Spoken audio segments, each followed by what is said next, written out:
Early yesterday morning, while most of the country was still waking up, the President of the United States started his day deep inside the White House, giving a 6-minute interview not to the American press, but to a newspaper in a foreign country.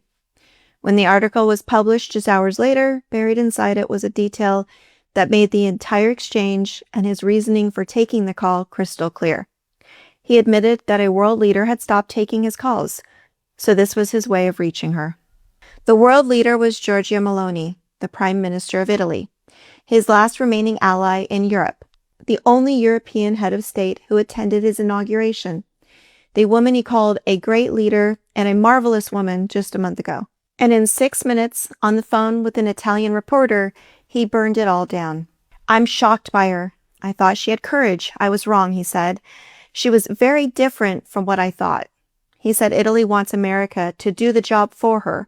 He went on and said she was unacceptable for defending Pope Leo after Trump attacked him over the weekend. And then came the threat.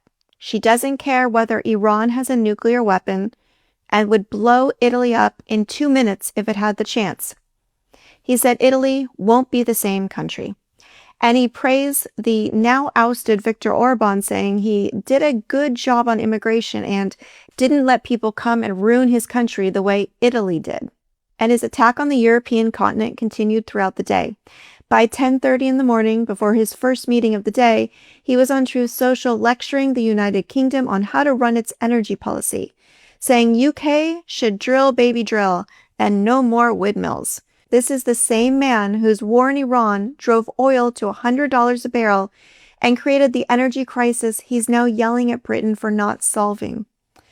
This follows Keir Starmer, the British Prime Minister, recently sharing how fed up he is with Trump.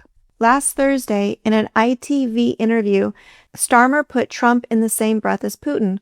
"I'm fed up with the fact that families across the country see their bills go up and down on energy. Business bills go up and down on energy because of the actions of Putin or Trump across the world."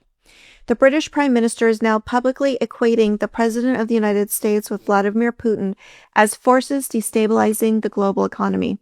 He also said British families shouldn't have to be paying for a war the country isn't involved in. He said, "Come this Christmas, come this winter, I'm going to be paying for what's going on in this war. And we have to get the people off that roller coaster." Starmer continues to make it clear what his country's place is in Trump's war, saying, "This is not our war, and we're not going to get dragged into it."